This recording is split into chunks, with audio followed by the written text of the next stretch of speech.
Hello दोस्तों, कैसे हो आप सब। चलो तो आज नेक्स्ट वीडियो बनाते हैं। अभी तक मैंने सेक्शन 50 तक कवर कर दिया है। उसमें राइट ऑफ अरेस्टेड पर्सन और प्रोसीजर फॉर अरेस्ट ये सब मैंने कवर किया था। अभी देखते हैं नेक्स्ट वीडियो सेक्शन 51 में क्या बोलती है। सेक्शन 51 बोलता है examination of accused by medical practitioner at the request of the police officer. तो ये याद रखना, ये क्वेश्चन आता है कि at the request of the police officer the examination of accused person by medical practitioner किस सेक्शन में दिया हुआ है। तो ये सेक्शन 51 में दिया हुआ है। When a person is arrested on A charge of committing an offence of such a nature and alleged to have been committed under such circumstances, there are reasonable ground for believing that an examination of his person will afford as evidence commission to offense। तो जब police officer को लगता है कि जब वो किसी को अरेस्ट करता है तो उसे लगता है कि अगर मैं इसका मेडिकल एग्जामिनेशन करा लूँगा इस पर्सन का जिसको मैंने अरेस्ट किया है तो मुझे कुछ एविडेंस मिल जाएंगे, एडिशनल एविडेंस मिल जाएंगे। तो वो उसका एग्जामिनेशन कराएगा। किससे एग्जामिनेशन कराएगा? रजिस्टर्ड मेडिकल प्रैक्टिशनर से एग्जामिनेशन कराएगा, acting at the request of any police officer and any person acting in good faith in his aid under this direction to make such an examination of the person arrested on reason as reasonably necessary in order to ascertain the fact which may afford such evidence is reasonable necessary for the purpose। तो section 51 में basically जो examination है वो eight the request of the police officer है और police officer registered medical practitioner से examination कराएगा। Registered medical क्यों कराएगा, ये क्यों कराता है? उसमें बेसिकली जब पुलिस ऑफिसर किसी को अरेस्ट करता है उसे लगता है कि उसे कुछ एविडेंस मिल सकते हैं उसके एग्जामिनेशन के बाद, तो उसका वो एग्जामिनेशन करा लेगा। Section 51 sub clause 2 person female to be examine shall be made only by or under the supervision of female registered medical practitioner। तो अगर सपोज करो पुलिस ऑफिसर किसी फीमेल को अरेस्ट करता है और उसका मेडिकल एग्जामिनेशन कराना चाहता है तो उसका मेडिकल एग्जामिनेशन सिर्फ फीमेल रजिस्टर्ड मेडिकल प्रैक्टिशनर करेगी या उसकी सुपरविजन में होगा। और ये क्वेश्चन आएगा, ये इंपॉर्टेंट है, क्वेश्चन आ चुका है बार बार, पहले भी आया था, सीआरपी से रिलेटेड सेक्शन था इसमें भी। तो अभी नया सेक्शन है कि at the request of the police officer when to examine a person by registered medical practitioner. तो सेक्शन 51 में दिया हुआ है जब एडिशनल एविडेंस पुलिस ऑफिसर को लगता है मिल सकते हैं। Section 51 sub clause 3 registered medical practitioner shall forward report to investigating officer. तो ये बहुत ही इंपॉर्टेंट ये पॉइंट है। बेसिकली होता क्या है, जब सेक्शन 51 में at the request of the police officer registered medical practitioner examine कर लेगा, मेडिकल एग्जामिनेशन कर लेगा उस पर्सन का जिसको अरेस्ट किया गया है, तो वो जो रिपोर्ट बनाएगा उस रिपोर्ट को किसको वो फॉरवर्ड करेगा? तो वो फॉरवर्ड करेगा इन्वेस्टिगेटिंग ऑफिसर को। ये क्वेश्चन आएगा कि इन्वेस्टिगेटिंग ऑफिसर को फॉरवर्ड करेगा या मजिस्ट्रेट को फॉरवर्ड करेगा। तो इसमें बेसिकली वो इन्वेस्टिगेटिंग ऑफिसर को ही फॉरवर्ड करेगा। Examination include examination of blood stain, semen, swab in case of sexual offense, sputum and sweat, hair sample and fingernail clipping by use of modern and scientific technique including DNA profiling and such other necessary test। तो जितने भी सारे test हैं section 51 sub clause 3 में दिए हुए हैं वो इंक्लूड हो जाएंगे। अब बात करते हैं रजिस्टर्ड मेडिकल प्रैक्टिशनर कौन होता है। तो रजिस्टर्ड मेडिकल प्रैक्टिशनर की बात करें, means medical practitioner who possesses any medical qualification recognise under the national medical commission act. ये क्वेश्चन आएगा कि रजिस्टर्ड मेडिकल प्रैक्टिशनर किस एक्ट में रजिस्टर्ड होगा। तो नेशनल मेडिकल कमिश्नर एक्ट में 2 रजिस्टर दिए हुए हैं, नेशनल मेडिकल रजिस्टर और स्टेट मेडिकल रजिस्टर। इसमें जो बंदा रजिस्टर होगा उसी को हम रजिस्टर्ड मेडिकल प्रैक्टिशनर बोल देते हैं। फिर बोल देता हूँ नेशनल मेडिकल कमीशन एक्ट में 2 रजिस्टर है, national medical register, state medical register. इसमें कोई रजिस्टर होगा उसी को हम नेशनल रजिस्टर्ड मेडिकल प्रैक्टिशनर बोल देते हैं। अब बात करते हैं section 51 examination of person accused of rape by medical practitioner। person arrested on charge of committing rape, attempt to commit rape, and there are reasonable ground for believing that an examination of his person will afford evidence as to commission of such offence। it shall be lawful for registered medical practitioner employed in hospital run by government or local authority and in absence of such practitioner within the radius of 16 km from place where the offence has been committed by any other registered medical practitioner acting under the request of any police officer or person acting in good faith for his aid the registered medical practitioner conducting such examination shall without any delay examine such person, किस person को, जिसके against में acquisition है कि उसने rape किया है या अटेम्प्ट टू रेप किया है, तो उसका एक्विजिशन किस में दिया गया है, सेक्शन 50, उसका एग्जामिनेशन सेक्शन 52 में दिया गया है। तो section 52 examination of person accuse of rape by medical practitioner, तो ये होगा। उसके अलावा सेक्शन 52 सब क्लोज 2 बोलता है the registered medical practitioner conducting such examination shall without any delay examine such person and prepare a report of his examination. और उसमें basically section 52 sub clause 2 report की बात कर रहा है। जब किसी ऐसे पर्सन को अरेस्ट किया गया है जिसके अगेंस्ट में एक्विजिशन है कि उसने रेप किया है, तो उस कंडीशन में एक रिपोर्ट बनाई जाएगी उसके एग्जामिनेशन की। सेक्शन 52 सब क्लोज 2 में उस रिपोर्ट की बात हुई है। Prepare a report of his examination following particular namely, उसमें क्या क्या लिखा जाएगा, name and address of the accused person by whom he was और the person by whom he was brought, तो name and the address of the accused person, और जो उस पर्सन को उस मेडिकल प्रैक्टिशनर या उस डॉक्टर के पास लेके जाएगा उसका भी रिकॉर्ड इस रिपोर्ट में लिखा जाएगा। Age of the accused, mark of injury of if any on the person of accused, description of material taken, other particulars. तो ये बेसिकली सेक्शन 52 सब क्लोज 2 में बात हुई है किसकी, रिपोर्ट की, जो रिपोर्ट तब तैयार की जाएगी जब किसी रेप के एक्यूज का या ऐसे पर्सन का जिसके अगेंस्ट में एक्विजिशन है कि उसने अटेम्प्ट टू रेप किया है, उसका एग्जामिनेशन, मेडिकल एग्जामिनेशन किया जाएगा। तो उसकी रिपोर्ट की का सेक्शन है सेक्शन 52 सब क्लोज 2। अब बात कर लेते हैं section 52 sub clause 3। The report shall state precisely the reason for each conclusion arrived at, exact time and commencement of completion, the registered medical practitioner forward it to IO. तो basically जब भी registered medical practitioner में, चाहे हम section 51 की बात करें चाहे हम सेक्शन 52 की बात करें, जब डॉक्टर किसी भी एक्यूज का या किसी अरेस्टेड पर्सन का एग्जामिनेशन करेगा तो वो रिपोर्ट फॉरवर्ड किसको करेगा, इन्वेस्टिगेटिंग ऑफिसर को करेगा, और इन्वेस्टिगेटिंग ऑफिसर उस रिपोर्ट को फर्दर फॉरवर्ड करेगा मजिस्ट्रेट को under section 193 of Bharatiya Nagarik Suraksha Sanhita. Section 53 examination of arrested person by medical practitioner, बहुत ही इंपॉर्टेंट सेक्शन है, बहुत ही इंपॉर्टेंट सेक्शन है। और ये हमको राइट दे रहा है कि जब भी पुलिस किसी को अरेस्ट करती है या कोई भी इन्वेस्टिगेटिंग अथॉरिटी किसी को अरेस्ट करती है, क्या वो उसके अगेंस्ट में उसने कोई टॉर्चर या कोई थर्ड डिग्री वगैरह तो यूज़ नहीं की है, और क्योंकि ऐसा कर ही नहीं सकती है, और अगर ऐसा किसी के साथ कोई भी क्रुएलिटी हुई है अरेस्ट के बाद, तो सेक्शन 53 उसको राइट देता है examination of arrested person by medical practitioner. When any person is arrested, he shall be examined by medical officer in the service of central government or state government. In case medical officer not available by a registered medical practitioner soon after, तो जब भी किसी को arrest किया जाएगा उसका medical examination mandatory है section 53 में। देखो 51 जब हमने पढ़ा तो 51 बात कर रहा है, 51 में मैंडेटरी नहीं था, सेक्शन 51 बात कर रहा है कि at the request of the police officer हम एक्यूज पर्सन का एग्जामिन करेंगे, तो मैंडेटरी प्रोविजन नहीं था। अगर पुलिस ऑफिसर रिक्वेस्ट करेगा तभी सेक्शन 51 एप्लीकेबल होगा, तभी उसका एग्जामिनेशन किया जाएगा। 52 बात करता है कि अगर हम किसी ऐसे पर्सन को अरेस्ट करते हैं जिसके अगेंस्ट में चार्ज है कि उसने रेप किया है या अटेम्प्ट टू रेप किया, तब होगा। लेकिन सेक्शन 53 एक एडिशनल राइट दे रहा है राइट ऑफ अरेस्टेड पर्सन को, वो ये बोलता है कि जब भी किसी पर्सन को अरेस्ट किया जाएगा तो उसका एग्जामिनेशन किया जाएगा किसके द्वारा, मेडिकल ऑफिसर के द्वारा in the service of central government और state government. In case medical officer not available by a registered medical practitioner soon after the arrest is made.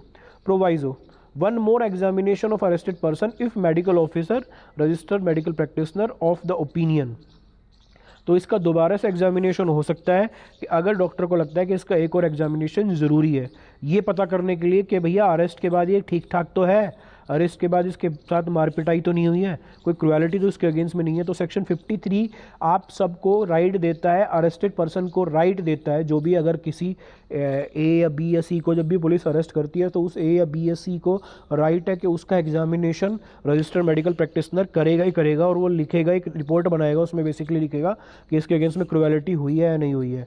Torture हुआ है इसके अगेंस्ट में नहीं हुआ है, क्योंकि इन्वेस्टिगेशन का पर्पज होता है कलेक्शन ऑफ एविडेंस। जो ये 3rd डिग्री है या फिर क्रुएलिटी करना या टॉर्चर करना, ये कहीं से कहीं तक भी अलाउ नहीं है। कलेक्शन ऑफ एविडेंस की बात वो कर रहे हैं सिर्फ, ठीक है। कलेक्शन ऑफ एविडेंस में ये सब चीज़ें अलाउ नहीं होती। और अगर सपोज करो किसी ए को पुलिस अरेस्ट कर लेती है और उस ए के अगेंस्ट में क्रुएलिटी हुई है, टॉर्चर हुआ है, तो सेक्शन 53 उसको राइट दे रहा है कि वो उसका एग्जामिनेशन, मैंडेटरी एग्जामिनेशन होएगा ही होएगा। Proviso, one more examination provided further. Arrested person is female. Examination of body shall be done by or under the supervision of female medical practitioner. In case of female medical officer not available, by female registered medical practitioner. तो अगर female का यहाँ पे examination होगा तो bye किसके द्वारा होगा, या तो होगा रजिस्टर्ड मेडिकल प्रैक्टिशनर के द्वारा। लेकिन अगर सपोज करो रजिस्टर्ड मेडिकल प्रैक्टिशनर अवेलेबल नहीं है तो उसकी सुपरविजन में मैंडेटरी है। तो बेसिकली फीमेल का अगर मेडिकल एग्जामिनेशन होगा तो वो होगा फीमेल के द्वारा ही होगा, फीमेल डॉक्टर के द्वारा। The medical officer or registered medical practitioner who examine the arrested person shall prepare a record of such examination, mentioning therein any injuries, mark of violence upon arrested person and approximate time when the such injury remark inflicted। तो जो section 53 में जो right है, section 53 का सब clause 2 बोलता है कि जो डॉक्टर है वो एक रिपोर्ट तैयार करेगा, एक रिकॉर्ड तैयार करेगा, उस रिकॉर्ड में लिखेगा अगर उसे कोई इंजुरी दिखती है अरेस्टेड पर्सन के ऊपर या मार्क ऑफ वायलेंस दिखता है तो उसको उस रिपोर्ट में वो लिख देगा और टाइम लिखेगा कि कब वो मार्क या जब वो इंजरी है या मार्क ऑफ वायलेंस कब उस बंदे के ऊपर आया है। Section 53 sub clause 3 where an examination is made under subsection 1 a copy of such examination shall be furnished by medical officer or registered medical practitioner as the case may be to the arrested person। A copy of such examination shall be furnished by medical officer or registered medical practitioner as the case may to the arrested person। तो section 53 sub clause 3 एक additional right की बात कर रहा है कि suppose करो किसी ए को पुलिस ने अरेस्ट कर लिया है और उसके अगेंस्ट में सपोज करो टॉर्चर हुआ है, कोई क्रुएलिटी हुई है, तो उसका मेडिकल एग्जामिनेशन होगा, प्लस उसको वो कॉपी भी मिलेगी उस मेडिकल एग्जामिनेशन की। कहाँ लिखा हुआ है? सेक्शन 53 सब क्लोज 3 में लिखा हुआ है कि a copy of such examination shall be furnished by medical officer और registered medical practitioner as the case may be to the arrested person और the nominated person by such arrested person. अब बात करते हैं टीआईपी की, test identification परोड, section 54 में दी हुई है। Identification of person arrested, when a person is arrested on a charge of committing an offence and his identification by any other person or person is considered necessary for such purpose of investigation। तो जब किसी को arrest किया जाता है और उसकी identification consider करना ज़रूरी है किसी और पर्सन के द्वारा, तो इसी को हम बोल देते हैं टेस्ट आइडेंटिफिकेशन पड़े। इसके प्रोविजन सेक्शन 54 में दिए हुए हैं। द कोर्ट हैविंग जुडिक्शन में on request of officer in charge of police station, तो कोर्ट की परमिशन के बाद ही होगा, किसकी रिक्वेस्ट पे? On request of officer in charge of police station. तो ये याद रखना, क्वेश्चन आ जाता है कि टीआईपी की रिक्वेस्ट कौन कर सकता है, तो officer in charge of police station ही कर सकता है, उससे नीचे उसकी बिलो रैंक ऑफिसर नहीं कर सकता। Direct the person so arrested to subject himself to identification by any person or person in such manner as the case may be।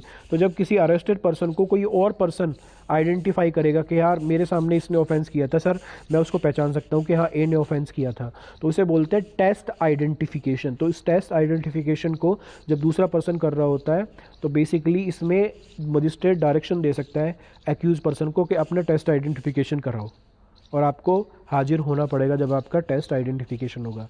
इसे बोलते हैं TIP, test identification parade.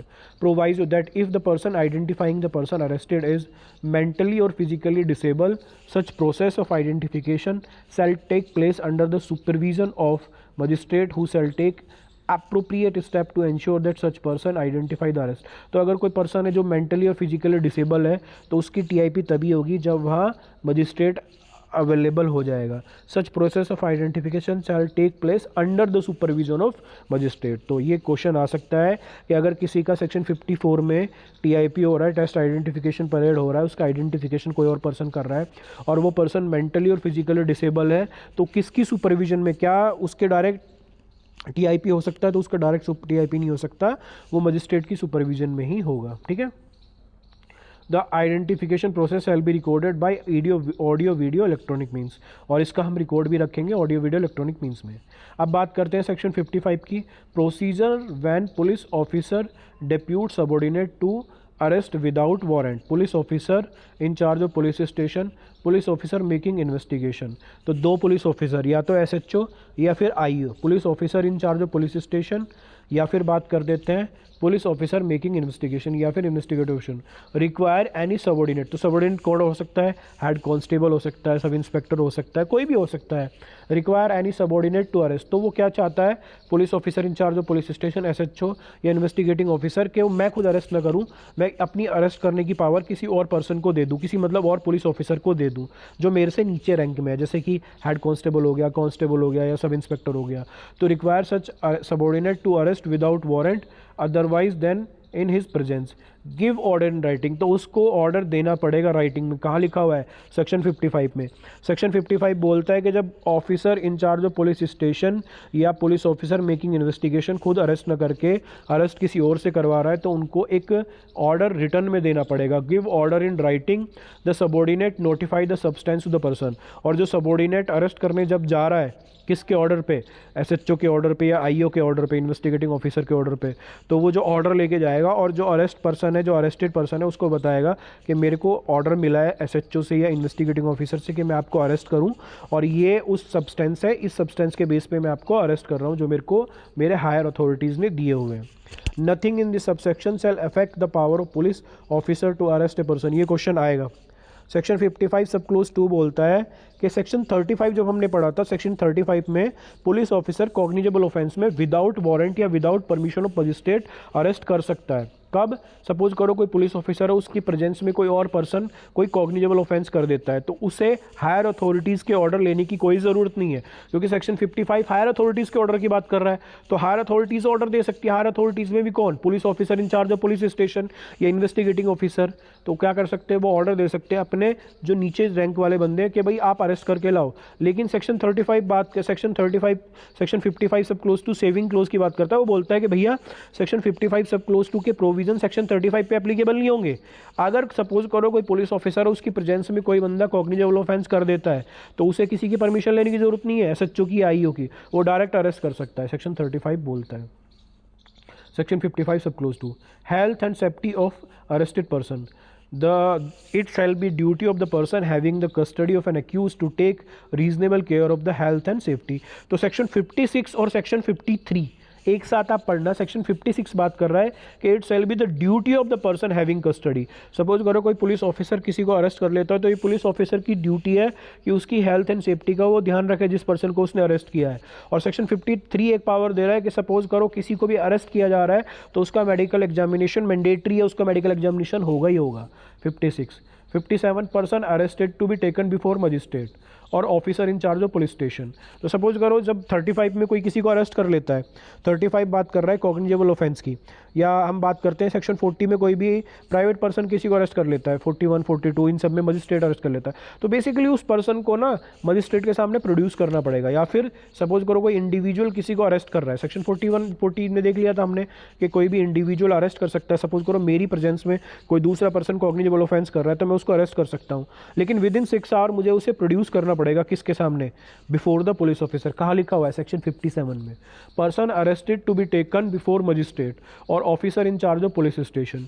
A police officer making an arrest without warrant shall without unnecessary delay and subject to provision herein content as to bail take or sent the arrested person before magistrate having jurisdiction in the case और before the officer in charge of police station।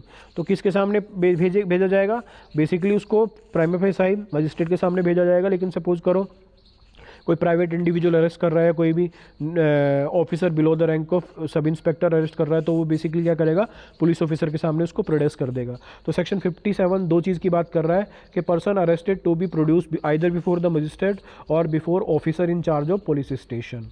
अब बात करते हैं section 58, बहुत ज़रूरी है जब हम आर्टिकल 22 पढ़ते हैं, आर्टिकल 22 ऑफ द कॉन्स्टिट्यूशन के person arrested shall be produce before the magistrate within 24 hour, उसी का direct reflection section 58 of Bharatiya Nagarik Suraksha संहिता है। अब ये क्या बोल देता है देख लेते हैं। Person arrested not to be detain more than 24 hours, section 58। पर जब किसी को अरेस्ट कर लेती है पुलिस तो पुलिस स्टेशन में उसे 24 घंटे से ज़्यादा नहीं रख सकती। कहाँ लिखा हुआ है, सेक्शन 58 में। No police shall detain in custody a person arrested without warrant for a longer period under all the circumstances of the case is reasonable and such period shall not in the absence of special order of a magistrate under section 187 exceed 24 hour. तो 24 घंटे से ज़्यादा किसी को police arrest करके police station में रह सकती।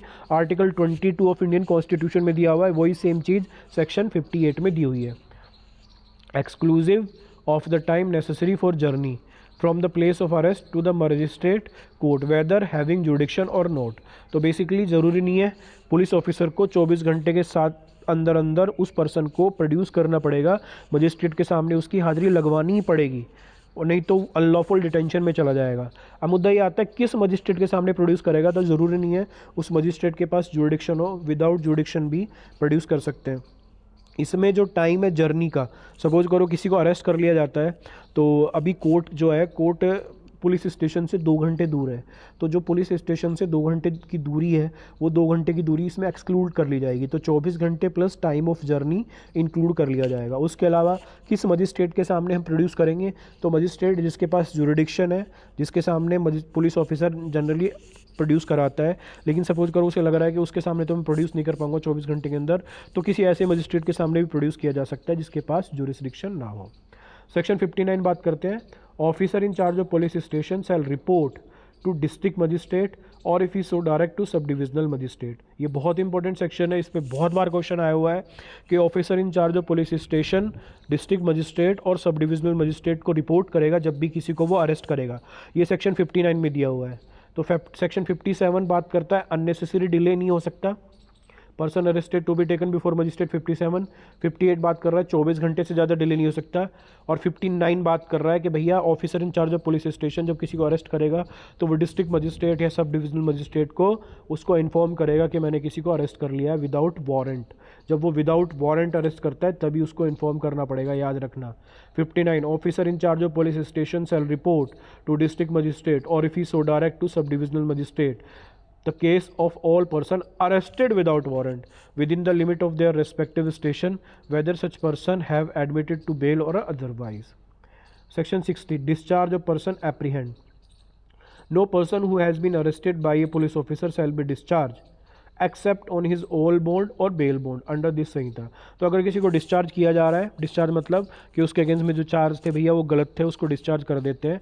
24 घंटे के अंदर अंदर हमने उसकी इन्वेस्टिगेशन करी और इन्वेस्टिगेशन के पास बात पाया कि यार इसने कोई ऑफेंस नहीं किया है, तो उसे हम बेसिकली क्या करेंगे, छोड़ देंगे। लेकिन कैसे छोड़ेंगे, बॉन्ड पे या बेल बॉन्ड पे। समझो मेरी बात कि अगर 24 घंटे से ज़्यादा सपोज करो एक ऑफेंस होता है, ऑफेंस के बाद पता लगता है कि ए ने कोई ऑफेंस कर दिया, तो पुलिस उसको अरेस्ट कर लेती है। पुलिस क्या करती है, उसको अगेंस्ट में छानबीन करती है, इन्वेस्टिगेशन करती है।